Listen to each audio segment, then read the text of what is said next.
Hello viewers! Ginawa ko ang video na to dahil marami ang nagtatanong kamusta na daw ang Honda Brio ko after magpa-remap kay Speedlab.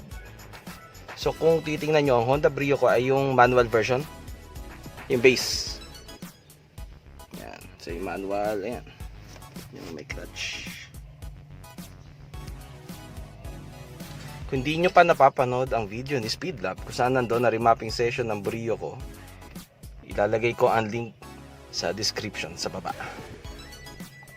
So, papakita natin ang short clip galing kay Speedlab kung saan nakasalang sa dyno ang Brio ko at pinakita ang speed limit delete.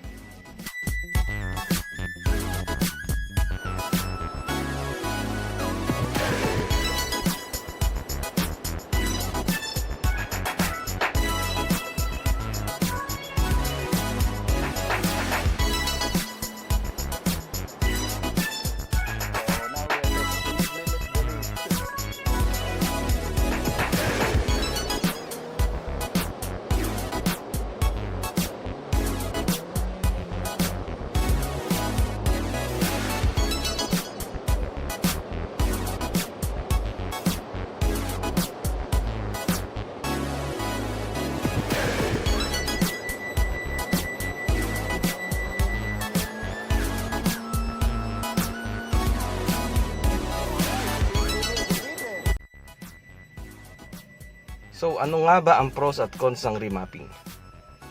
Hindi ako tuner o karerista, unang-una, lilinawin ko lang. Ito ang aking personal experience. Unahin na natin ang cons. So bibigay tayo ng cons. Adjud dalawa. Unang-una, naging aggressive. Masyadong accelerator. Yung konting apak mo lang sisibat na. Yan. Konting apak lang. Ayun. Iba agad yung hataw niya. Diba dapat maganda yun? Paano naman naging con yun? Eh dapat pro yun. Tama.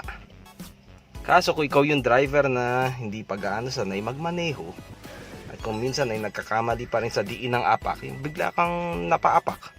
Tapos may mga tao, o kunyari may kotse sa harap mo, bigla ka napaapak kahit kaunti lang, con sa iyo yun kung ganun ka aggressive ang accelerator. So kung con yung accelerator, ano pa yung isa? So yung pangalawang con ko at yung pinakahuling con so far, habang ginagawa ko tong video na to, yung accelerator pedal ko kung susuriin, yung apak from 1 to 100%. So yung resting place niya at yung pedal to the metal, yung power na binibigay mula 1 to 50% na lang. So parang yung 50% na apak ko, yun na yung 100%. So, bakit nga ba naging ganun? So, sinabi ko ba kay Sir Sid? Hindi na. So, may naisip na rin ako. Ako, hindi ko rin alam bakit naging ganun. So, ngayon, ganito ang senaryo. Yung pedal to the metal ko, after remapping, ay nasa kalahating apak lang ng accelerator pedal. So, parang, ayan, ganun lang, 100% na yun. Yung pedal to the metal ko, after remapping, ay nasa kalahating apak lang.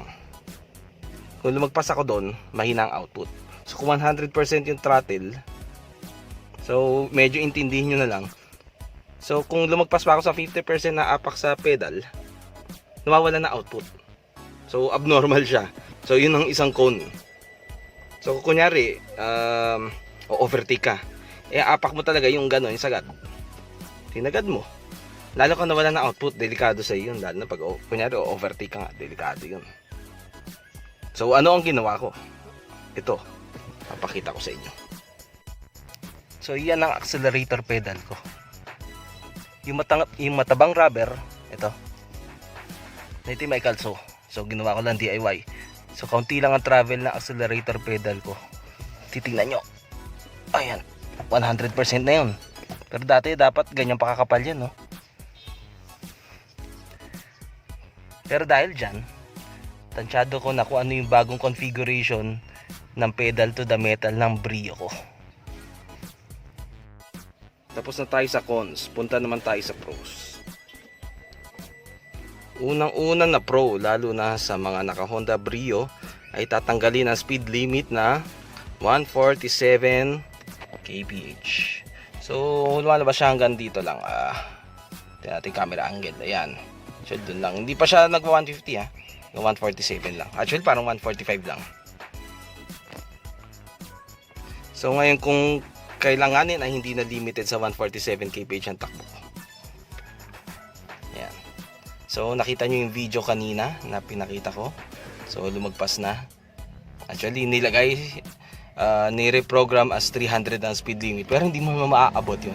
Kasi 1.2 lang ang makina ng Brio. So, ang common na tanong, mabilis na ang 147 kph para sa maliit na auto ko. Bakit gusto mong pambilisan? Well, ang sagot ko dyan ay, sa totoo lang, hanggang 100 lang ang tinatakbo ko. Para sa akin, mabilis na 100. Inuulit ko, hindi ako kumakarera para gawin yan.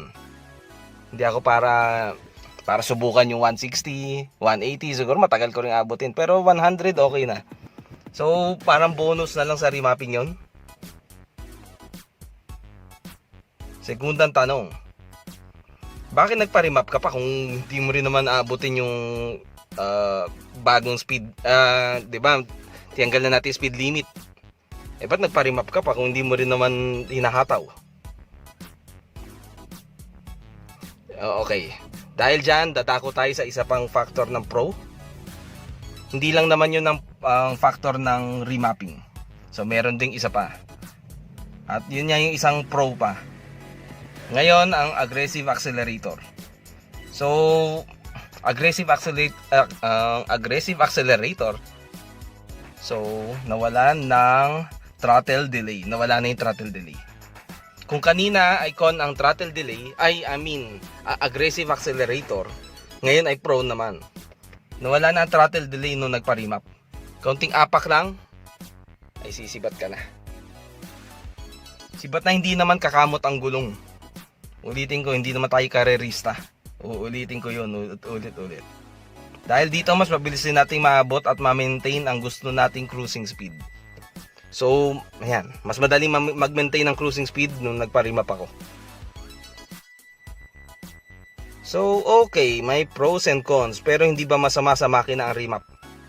Magandang tanong. Actually, hindi ako yung nababagay na sumagot, pero tingin ko kaya naman natin sagutin sa ganitong senaryo. Magbibigay naman sa senaryo. Ganito, isipin nyo may dalawang auto, same model and same specs. Kunyari parehong Honda Brio. Isa naka-remap, itong akin. At yung isa hindi. Yung naka-remap, daddy driving lang. So ako actually ganun lang mag-drive. Ayan, 100 lang, cruising speed, 80.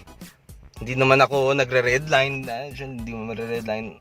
Shifting ako, before 3,000, I shift 2,000. Depende syempre sa sitwasyon. So ayun, daddy driving.